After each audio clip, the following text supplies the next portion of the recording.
conceito complexo que inclui crenças, costumes, arte, enfim, hábitos de uma sociedade. Essa é a definição técnica de cultura. E hoje o Goiânia 90 Lugares busca entender como isso se mostra na história da capital. Nascida na década de 30, ainda com características rurais, Goiânia se tornou uma metrópole múltipla com diversos perfis e para essa conversa a gente veio aqui a um local fundamental da cidade, o Teatro Goiânia, para conversar com o jornalista, gestor cultural, compositor, enfim, Carlos Brandão. E aí, Brandão, obrigado por atender o convite aí.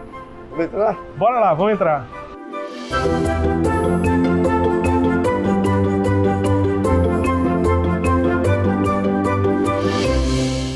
Pois é, Brandão, como eu disse ali no começo, é um lugar fundamental, né, para a cultura de Goiânia, o Teatro Goiânia, que começou como cine, né, como cinema. Era cine e teatro. Eu frequentei muito aqui como cinema. Era mais cinema do que teatro. Criança ainda, né, Brandão? Não, adolescente. E depois, é o melhor teatro da cidade, um dos melhores do Brasil. A acústica aqui é perfeita. É um teatro muito maltratado por todos os governos, sabe? Ninguém respeita o teatro como ele devia ser respeitado, uma reforma decente, sabe? Mas a origem do teatro está também na origem de Goiânia, né? Tá, 1940, né? O batismo cultural foi inaugurado. Você foi gestor aqui, foi diretor-geral do teatro. Eu dirigi o teatro de 87 a 91 no governo Santino e dirigi de 2012 a 2014 no governo do Marconi. Pois é, e sempre com essas dificuldades, né? O lugar público sempre tem as Todos os espaços públicos de cultura de Goiânia têm severas dificuldades. Se você não gasta dinheiro do senhor, ele não anda. O Brandão também foi superintendente cultural do Estado, também da Estado, Prefeitura. município. E vamos falar também sobre essa gestão cultural aqui na cidade. Daqui a pouco a gente senta para também falar sobre essa história, né, da cultura em Goiânia. Certo. Mas sobre o teatro ainda, Brandão, tem um monte de histórias, né? Uma delas é aquela questão do túnel, né? Tem um túnel aqui que vai lá pro Palácio. Tem um túnel, se você entrar, você vai localizar. Se você tiver paciência de arrastar no chão, você vai chegar até ali na frente, tem um salão. Mas tem gente que tem muita história, né? Tem um livro que foi escrito pelo Gilson Borges, que conta desse túnel. Dizem que ele era uma coisa na época da guerra, as autoridades, o túnel dava daqui até no Palácio das Esmeraldas. Quer dizer, tem uma série de histórias, né? Que a gente não sabe se é verdade ou se não. Eu não sei, não sou pesquisador. A gente tem imagens desse túnel, né? O pessoal já deve estar vendo quem está nos acompanhando aí na entrevista. Mas ele não vai até o palácio, pelo menos isso é fato. Não, ele não chega até lá. Se ia, deve ter, como é que fala? Desmoronado tudo, né? Não existe mais. No caminho desmoronou. Você vinha aqui para assistir filme? Como é que era? Porque hoje ele é muito característico como teatro, mas não, era cine, como é que era? Era mais cinema, aqui tinha sessões, domingo, por exemplo, tinha sessões às 2, às 4 e às 6 da tarde, né? Tinha 3 sessões. Era um cinema muito bem frequentado. O Pedro Vico não saía daqui. Pedro Vico vinha muito aqui, vinha muito no Cine Casablanca, aí na Rua 8, que virou uma igreja horrorosa lá. Então, assim, o Pedro Vico frequentava muito aqui. Sim. A gente gostava de ver o Pedro Vico todo de terno, todo bonitinho aqui, sabe? Tinha uma coisa também nessa época, acho que hoje isso ainda tem algumas memórias disso ainda ficam assim no imaginário, né, da população, mas naquela época muito essa questão de que cultura é coisa de rico, né, Brandão?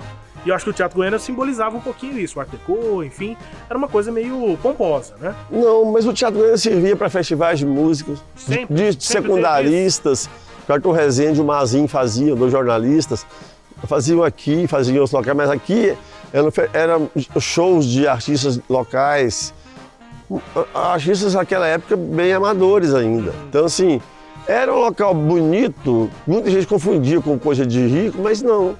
Não, quer dizer, quando eu dirigi aqui nos anos 80 até 91, aqui vinha Fernando Montenegro, Paulo Altran, Jô Soares, Chico Anísio. O teatro estava no roteiro dos grandes espetáculos. Se estreava um grande espetáculo no Rio e São Paulo, tinha que passar por aqui. Sabe? Chegou ao ponto do Jô Soares, no programa dele, na televisão, falar assim, os melhores teatros do Brasil são o Teatro São Pedro e o Teatro Goiânia. Quer dizer, isso, a pauta bombava, porque o Jô Soares avalizou no programa dele. Então, assim, era um teatro muito procurado. Não tinha em Goiânia, não tinha o Rio Vermelho, esses grandes espaços. Então, o Teatro Goiânia era o único espaço disponível para grandes espetáculos. Pô, então tinha esse caráter mais democrático desde o começo. Sim. Porque assim, eu me lembro, pelo menos, essa coisa de quem tem cultura, normalmente é uma pessoa já um pouco mais elitizada. Eu tô falando no imaginário. Tem essa visão, mas não é assim não. Hoje em dia a cultura esparramou demais, né? As periferias de Goiânia, Hoje é o maior nicho de cultura. E elas vão ocupando os lugares, lugares, com o rap, né? com o trap e com o funk, que são os ritmos musicais mais fodas que tem hoje no país. Sabe, a MPB, que eu fiz parte da MPB, os compositores de MPB, a MPB ela perdeu muito. Talvez pelo excesso de beleza, de qualidade, e as pessoas hoje têm mais pressa, eu não sei, mas o rap, o trap e o funk hoje, feito na cidade de Goiânia, são maravilhosos. O MPB deixou de ser tão popular, né? Deixou de ser popular. O rock and roll deixou de ser popular. Brandão, a gente vai falar também muito de rock, mas vamos sentar ali, né, pra gente continuar a conversa. Vamos lá, vamos lá.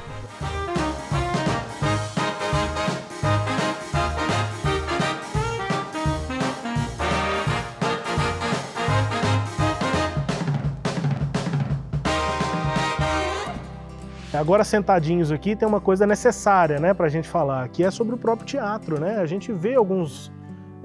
eu ia falar detalhes, mas não são detalhes, né? A gente tem problemas estruturais no teatro ainda hoje, né? A gente falava sobre isso, assim, a estrutura pública, ela acaba sofrendo. Sofre muito. O que você vê, depois de já ter sido gestor aqui? Olha, eu acho que o Teatro Goiânia precisa de uma reforma decente, não um batom, sabe? Uma reforma de gastar uns 4 milhões, 4 milhões e meio, 5 milhões, para fazer tudo que precisa. Sabe? Parte elétrica não presta, telhado não presta, não tem luz, o som é frágil. Quer dizer, é coisa demais para ser feito, sabe? Goteira. Então, assim, as poltronas estão quebradas. Então, assim, eu acho que falta o cuidado. Mas a coisa da cultura não é só no Estado, não. Todos os governos, de prefeitura e de estados, não dão muita atenção aos espaços. E o que eu sempre fico me questionando é que, e questionando também para as pessoas, para as autoridades, né, quando tem oportunidade, é que não é um custo alto, né? Não. O que você falou aí, 4, 5 milhões, para o governo, claro, é dinheiro, mas para o uso que vai ter, não parece ser muito dinheiro, né? Proporcionalmente com outros gastos. Se você pegar os 3 teatros mais centrais aqui, ligados ao governo, que é o Martins Serê, o Goiânia Ouro e o Teatro Goiânia, os 3 são os teatros. O Goiânia Ouro, prefeitura... reformou, não reformou o Martins Serê, passaram um batom no Martins Serê. Gastaram 300 mil, você passa tinta. Então, assim, tem esse engano, sabe?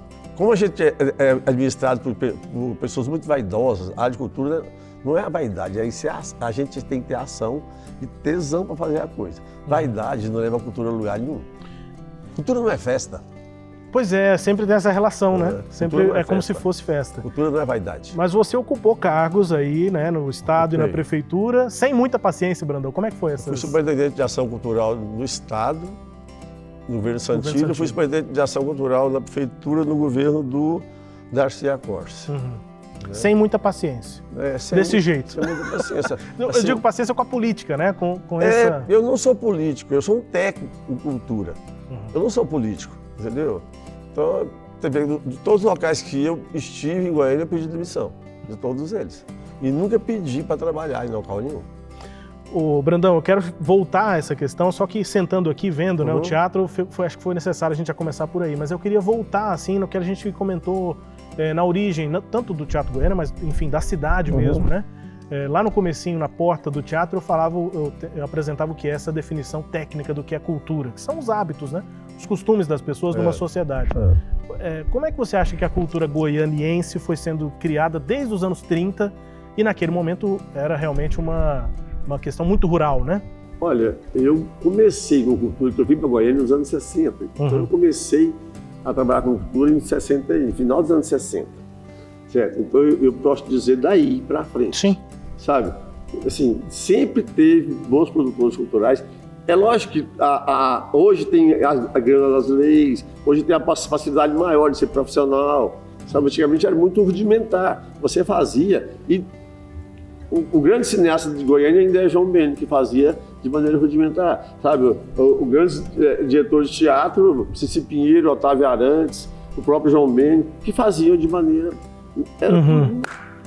Do jeito que dava, né? Mas fizeram e deixaram um nome maravilhoso na cidade, porque construíram em época difícil. Cici Pinheiro fez novela ao vivo na TV Anguera.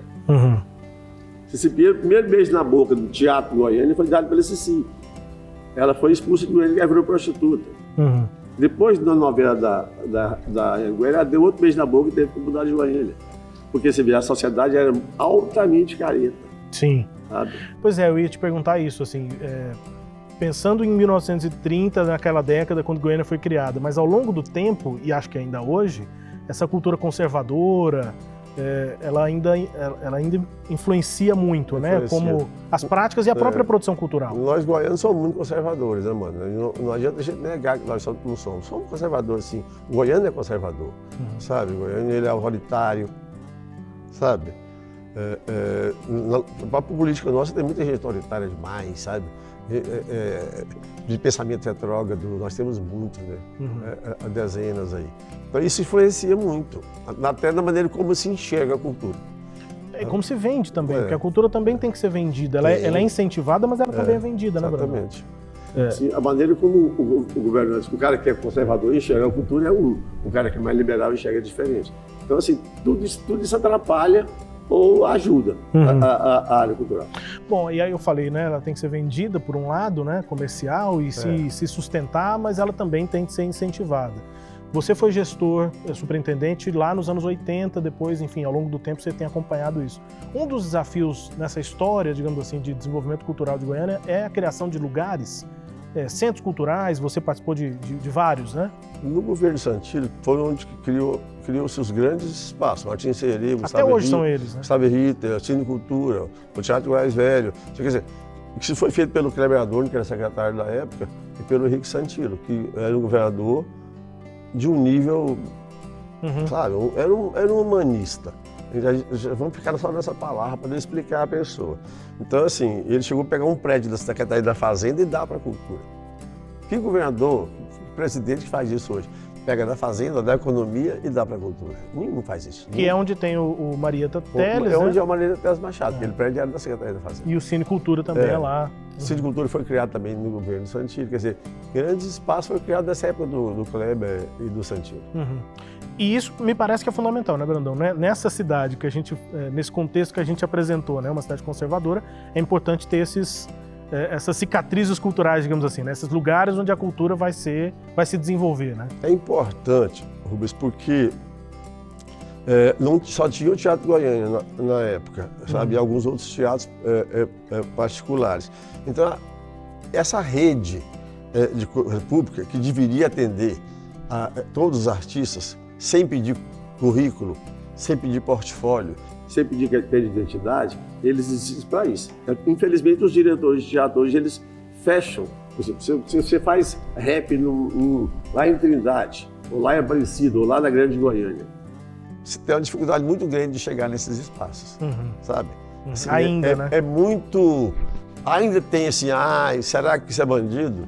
Sabe? Então, assim, nós temos hoje na Periferia de Goiânia a rede de maiores artistas da música, por exemplo. Sabe? Eu trabalho em produção. Assim, são os melhores, os mais, digamos, incisivos das mensagens. Sabe? A molecada faz funk, faz rap, faz trap. Ainda tem um olhar ruim sobre a periferia. Sabe? Então, ainda vamos pedir currículo, porque a gente limita quem pode ocupar o espaço dos teatros, coisa assim. Isso é muito feio. Isso é muito feio. Muito errado, né? É muito errado. Mas acho que é isso, né? Ter esses lugares faz com que, querendo ou não, alguns espaços vão sendo abertos gradativamente. Acho que isso aconteceu, né? No Goiânia, comparado de quando dos anos 60 para cá, acho que a gente passou a ter mais abertura. No Goiânia eu fiz muito isso. A partir desse exemplo, eu queria perguntar isso, assim, ou entender, né, pela vivência que você teve na cultura, qual é o tamanho da cena de teatro em Goiânia? Ela é grande, mas ela ainda tem muitas dificuldades, né? Ela tem muita dificuldade, mas ela é muito grande. Tem coisas muita muito gente boas. Dança, teatro, circo, tem coisa muito boa em Goiânia. Música, tem coisa muito boa. O nosso MPB é um dos melhores do Brasil. O nosso pop é um dos melhores pop. O nosso rock é um dos melhores. E o sertanejo é o melhor do Brasil, certo? O rap, o trap feito aqui, o funk, é maravilhoso. Então, assim, nós temos uma cena cultural riquíssima na grande Goiânia. Principalmente por conta da cidade ter se tornado muitas cidades, né? Ela tem muitas características, né? Parece uma São Paulo menorzinha, mas assim, ela tem muitas Goiânias dentro dela, né, Brandão? Tem. E cada Goiânia dessa tem dezenas de artistas bons. Aí eu queria voltar especificamente num ponto aqui, que é a criação do Martins Sererê. Você participou. Sim. E enfim, né, muito comum a gente se deparar com o Brandão, principalmente nos shows de rock, nos festivais de rock lá no Martim. como é que foi a ideia para criar o Martim, que ali tem aquela história, né? Não confirmada, né? O governo não confirma, mas os vizinhos ali sabem que é uma história ligada à ditadura, né? As torturas que aconteciam lá naquelas caixas d'água, e virar o que virou, Brandão. O Santino, ele ganhou a eleição, acho que em setembro, outubro, não sei como é que era a eleição naquela época, e ele criou um grupo de trabalho para cada área. Ele queria sentar no governo e cada área tinha um planejamento de 4 anos para fazer. A cultura foi a mesma coisa. Então a cultura se reuniu as pessoas para criar um programa de governo para 4 anos. Por isso o governo funcionou. Então chegou a sugestão do teatrólogo Hugo Zorzetti, que tinha umas caixas d'água no setor sul. Ele chegou para o Kleber e falou para o Kleber, tem umas caixas d'água, acho que dá para você mexer ali e fazer alguma coisa. Quando o Kleber, em março de 1987, me chamou, falou, não, eu queria que você fosse ver umas caixas d'água. Eu falei, não, Kleber, eu vim cá trabalhar com cultura, não foi com caixa d'água. Aí ele falou, não, me falaram que lá dá para fazer um centro cultural. Eu fui e me apaixonei. Fiz um projeto arquitetônico com o Gustavo Veiga, a gente correu atrás de patrocínio do Ministério da Cultura, etc. A gente não conseguia, era questão política. Aí entreguei para o secretário, que era o Kleber, ele foi no Santino. Para tomar essa decisão política, né? Era uma área da CELG. A CELG tinha um projeto ali de quase 15 andares, fazendo um prédio comercial. Aí o Santino passou aquele espaço para a cultura. Ele falou assim, eu só quero aquele biquinho de cima, onde tem uma creche, quer fazer uma creche. Sim, que está lá até hoje, né? E aí foi criado o Martim pela força dessas duas pessoas, do Santino e do Kleber. Se não fosse, eles não teriam existido. Essa coisa da ditadura, eu não sei se existiu. Porque assim, os militares não eram burros o suficiente para torturar a gente no meio da rua. É porque ali era totalmente aberto, né? Eles torturavam lá no DOPS, lá no Exército, e a tortura era feita em locais bem mais fechados. Então assim, eu não sei até que ponto isso é lenda. Se torturavam presos comuns lá. A história que vai sendo contada. Algum bebinho, algum, sabe? Algum e alguém ouvia? Eu não sei. Eu acho que ainda tem muito a ser contado. O Martim também foi uma história também, que lá tem um cavalo branco e uma mulher de branco que circula por lá. Muita gente vê. Esses eu nunca vi. Muita gente assusta. Quer dizer, eu não sei até que ponto que é lenda as duas coisas, a coisa da tortura e a coisa das assombrações, sabe? Eu acho que os dois são mais lenda do que a realidade. Histórias, né? Eu não sou historiador, não posso falar nada. Aí, a partir do Martim, pelo menos a minha vivência, né? E eu já tô nascido, já tenho a minha vivência do rock, né, Brandão? Como é que... A gente falou sobre várias áreas culturais aqui, mas o rock é uma força em Goiânia, né? Com bandas, enfim. Olha, mano. Mas isso começou de que maneira e o Martim teve que papel nisso? O rock sempre existiu desde os anos 80, grandes bandas, grandes festivais e tal. Quando eu cheguei no Martim, em 2000, acho que o governo do Marconi, ele me chamou para assumir o Martim CRD, disse que lá precisava de uma revolução. E o único doido de fazer isso era eu. E aí eu convidei a Monstro Discos, que era a produtora que tinha na cidade, já tinha 2 festivais que abandonaram e o Noise. Falei, você podia fazer o festival de vocês aqui, daqui 3 anos não cabe vocês aqui mais. Aí a Monstro meio que usou o Martim até como um QG, sabe? O pontapé, né? E aconteceu isso. E com a Monstro indo para lá, foram criando outras produtoras. As produtoras foram indo. Então, assim, o Martim, nós tivemos um boom do rock aqui, de 2001 a 2007, um boom inexplicável. Os festivais eram gigantes, né? Gigantes, as grandes bandas vinham para cá. Assim, então, o Martim CRD concorria com a melhor casa de shows nos sites de espetáculo do Brasil inteiro. As bandas aqui eram muito conhecidas em todo o país. Os festivais repercutiam até fora do Brasil, sabe? Então, assim, foram criando outras produtoras, como a Two Beers, como a Be-Acid, como a Saci, como hoje tem a Fósforo, tudo foi criado ali, saiu do Martim. Aquele boom daquele rock and roll, eu digo que a cidade parece que estava preparada para aquilo. Porque o público, a molecada de 17 anos para cima, parece que estava... A força que eles deram para que aquilo acontecesse, eu falo que a grande culpa foi do público. E casas, né, foram criadas, assim, várias. Aí tem vários nomes, assim, que abriram e fechavam, porque Goiânia tem muito isso também. Mas em torno do Martim, até perto, geograficamente, né? Casas de... Perto e longe. E longe também, mas na mesma vibe, né? Casas de rock, né?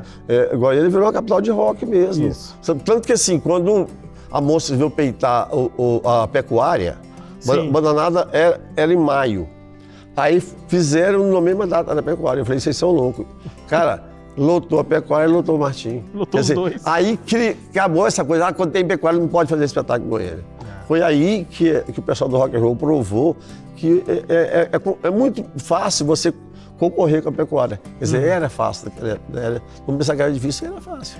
Essa época acabou, Brandão, do rock em Goiânia, desse auge? Como é que tá hoje? Eu acho que esse mundo do rock and roll acabou. Hoje, o que o rock fez para Goiânia naquela época, hoje o rap que faz. O rap, né? A coisa mais, sabe, incisiva, as mensagens mais fortes, os moleques com tesão de fazer. Falando de coisa daqui, né? Falando muito do local, da cidade, enfim, Cada um fala de sua quebrada, né? Dos questionamentos da quebrada em relação às questões dos lugares mais ricos de Goiânia, porque Goiânia é uma das cidades mais desiguais do Brasil e do mundo. Né? Falam muito isso, né? Eles sempre citam isso muito. Mas por quê? E qual que é o caminho disso que você enxerga? Porque o rock foi o que foi, a gente viu aquele boom. Você acha que o rap vai ter algo parecido? Não tem uma casa como o Martim tinha para sediar isso tudo. Acho que o rap ainda é meio maltratado por ser, vou repetir, por ser uma coisa de periferia. Sabe? A gente tem uma visão ruim de quem é da periferia. Os grandes artistas de Goiânia hoje estão na periferia. Não adianta você discutir isso. O Brandão é louco. Eu ouço todo mundo, eu paro para ver as pessoas, eu paro para pesquisar em plataformas, as pessoas, a molecada me manda, velho, ó, gravou esse cara aqui, vê se é bom.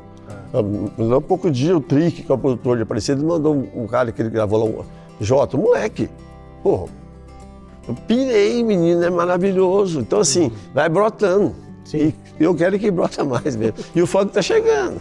O funk, né? Funk goianiense. Criaram o tal do electrofunk. Sim. Que é a mistura do funk com o Abel Vox, com a coisa do automotivo. E isso já bombou, isso já não tem mais como... Sabe, já ocupou os grandes boates de rico e tudo mais. Os DJs que vivem de eletrofunk já estão ganhando muito dinheiro. Brandão, eu sei que não é a sua área, mas só pra gente registrar nesse programa que a gente fala de cultura, né? O sertanejo em Goiânia, ele também...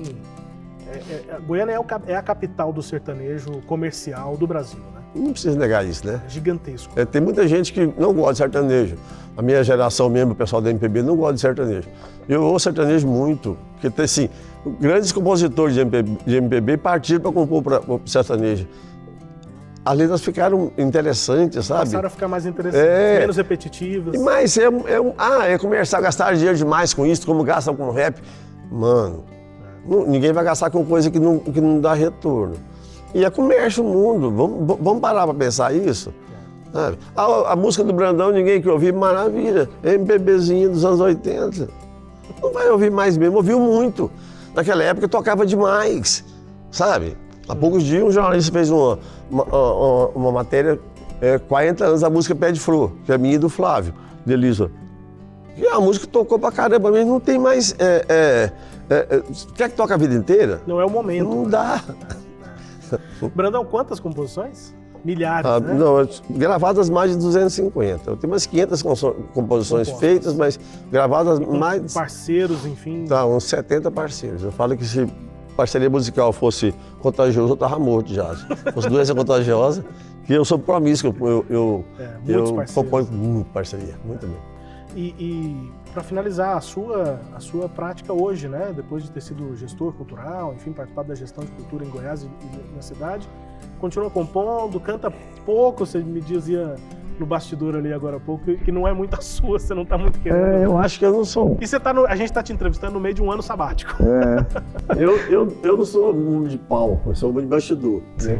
Backstage, né? A Maria Eugênia, que é muito minha amiga, uma grande cantora, me convidou para fazer parte do projeto dela, MPB em série. A gente fez 2 shows no Teatro da UFG, foi muito legal, sabe? Muito legal mesmo. Mas você como produtor, né? Não, como cantor. Ah, cantando. Ela sempre convida o Danilo Branco, cantando, convida o Pablo. Sim. E ela me convidou. Então foi um atrevimento da parte dela, porque eu não sou músico de palco. Mas deu bom, foi legal. Legal. Sabe?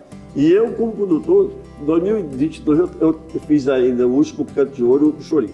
Eu falei, não quero fazer mais nada de produção. Eu quero fazer um ano sabático em 2023. E aí eu comuniquei para as pessoas da Secretaria de Cultura a superintendente que cuidava da parte comigo, eu não quero mais mexer no que vem, em nada. Até hoje não fiz nada. Fiz um show no Chiva, de 2 moleques no rap, uma menina e um rapaz, sabe? A Iná e o Criolinho, o Guimas. E a gente vai fazer mais 2, um em novembro e um em dezembro. E é Mas isso. eu não tenho muita vontade de fazer produção lá. Tô achando tão bom ficar parado. Juro. Já fez muita coisa, né? Nossa. Brandão, obrigado pela entrevista. Só para finalizar, tem uma pergunta. A nossa entrevista está dentro de um projeto que chama Goiânia 90 Lugares, né? Por conta dos 90 anos, a gente apresentou 90 lugares, o Teatro Goiânia é um deles. Qual que é o seu lugar preferido de Goiânia? Se você está gostando de ficar parado, pode ser a sua casa, mas enfim, qual o seu lugar preferido de Goiânia? O centro da O cidade. centro. Não é esse centro que o Rogério deixou, que é cheio de nóia. Sabe? A obra, enfim, O centro né? virou uma Cracolândia, mas o melhor lugar para morar é o centro. Tá. O melhor lugar, se algum prefeito entrasse e fizesse ruas 24 horas, revitalizasse esse centro, tirava essas placas horrorosas, esses pés de arte deco e deixasse esses arte deco à mostra, o centro viraria um espaço turístico e cultural refinadíssimo. Mas infelizmente não tem nenhum prefeito que faça isso. Pelo contrário, estão desovando nóia no centro da cidade. O que mais tem é doido. Brandão, obrigado. Também adoro o centro. Acho que eu vou copiar a sua opção. Obrigado pela entrevista aqui e bom resto de ano sabático para você. Obrigado. Com coisas que você ainda faz, né? Obrigado pela entrevista. Obrigado a vocês e bom trabalho aí. E obrigado a você também que nos acompanhou até aqui nesta entrevista. Você acompanha todo o conteúdo no goiania90lugares.com.br e também no sagresonline.com.br. Grande abraço, até a próxima.